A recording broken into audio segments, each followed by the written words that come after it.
নমস্কার, কেমন আছেন আপনারা সবাই? আশা করি সবাই ভালো আছেন। আমিও ভীষণই ভালো আছি। আজকে হচ্ছে গিয়ে বছরের শেষ দিন, চৈত্র মাসের শেষ সংক্রান্তি।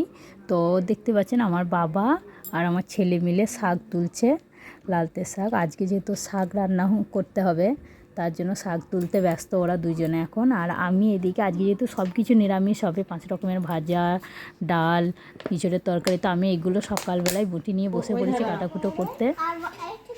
ওই আমটা গাছে দিয়ে দাও।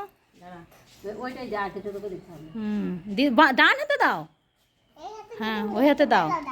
আমটালে ওইটা দিয়ে দাও, আরে এইটালে ওইগুলো দিয়ে দিয়ে দাও। প্রসাদগুলো ঠাকুরকে দাও, ঠাকুরকে দিয়ে দাও। হ্যাঁ ওখান দাও। তুমি আসো না, এখানে আমটা দাও, দিয়ে এখানে এই জল দাও, এই জলটা দিয়ে দিয়ে দাও একটু একটু করে। এমনি করে একটু একটু দিয়ে দাও। যাও ওখানে দাও দাও দাও। ডান, হ্যাঁ দাও।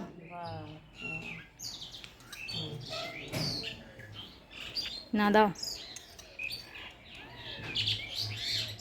প্রণাম করো। ওটা নামাও, ওটা নামিও। আর অত খাবে না, সবাই দেবে। এবার নামা দি প্রণাম করো, প্রণাম করো। বা হয়েছে ওর তো এখনো প্রণাম হয় নাই, ওর হয়ে গেছে।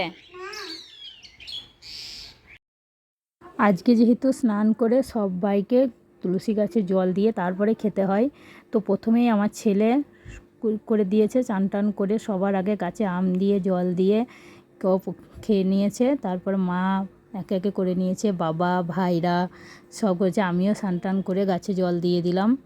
দেওয়ার পরে এবার গিয়ে খাবো। আমার তো এমনিতেই 12 মাসই স্নান টান করে খাওয়াই হয়, তো আজকে আর নতুন কিছু না। তো তারপরে এদিকে আবার রান্না চাপিয়ে ফেলেছি। রান্না চাপিয়েছি বলতে ভাজাভুজিগুলো আমি এদিকে করে নিচ্ছি, আর মা ওদিকে উনুনে বসে রান্নাটা করছে। তো আমি টুকটাক এগুলোকে এগিয়ে দিচ্ছি, কারণ এই দিকটা এইসব করতে করতে একটা খারাপ খবর এলো।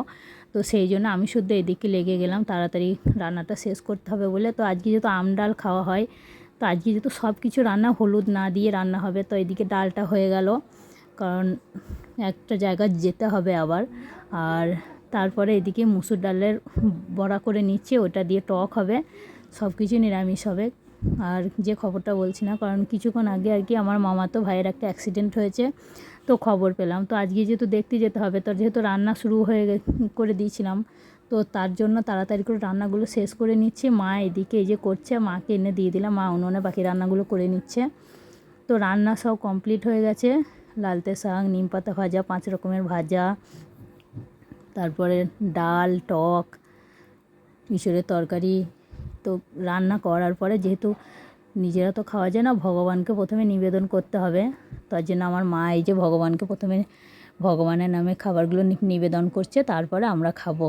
তো সমস্ত কলার পাতায় করেই দেয়, এটাই নিয়ম আমাদের বরাবর, এরকম কলার পাতাতেই দেয় সমস্ত রকমের ভাজা, লালতে শাক, ডাল, লেবু, তারপরে ইঁচড়ের তরকারি, মানে যা যা রান্না হয়েছে সব কিছু তো আজ নিরামিষ হয়েছে। নিম পাতা ভাজা সমস্ত কিছু দিয়ে ভগবানের নামে নিবেদন করা হয়, তারপরে পরে আমরা আমাদের খাবারগুলো খাই। তো এই যে সব দেওয়া হয়ে গেল, তারপরে মা প্রণাম টনাম করে নিয়ে এবার আমরা খেয়ে নেব। তো খাওয়া দাওয়ার পরে দেখি বসার সময় হয়নি, খেয়ে দিয়ে এখন বাজে দুপুর 3টে। আর আমি দেখুন রেডি হয়ে গেছি, বেরিয়ে পড়ছি, কারণ ওই যে বললাম মামাতো ভাইকে দেখতে যাব। মামাতো ভাইয়ের একটা অ্যাক্সিডেন্ট হয়েছে, তো ওখানে গিয়ে তো আর ভিডিও করে দেখাতে পারবো না, যেহেতু একটা দুঃখের শোকের বাড়ি। তো তার জন্য আজকের ভিডিওটা এখানেই শেষ করছি, কারণ বছরের শেষ দিনটা একটু অন্যরকমভাবে কাটলো। সকালটা শুরু হয়েছিল অন্যরকমভাবে, আর শেষটা একটা খারাপ খবর দিয়ে। তো চলুন আপনাদের দিন ভালো কাটুক। আগামীকাল নতুন বছর আসছে, নতুন আনন্দের খবর নিয়ে আসুক। ততক্ষণের জন্য আমি বিদায় নিচ্ছি, আবার নতুন বছরে নতুন কোনো ভিডিও নিয়ে দেখা হবে। ততক্ষণের জন্য চলুন, বাই বাই। সবাই ভালো থাকবেন, সুস্থ থাকবেন।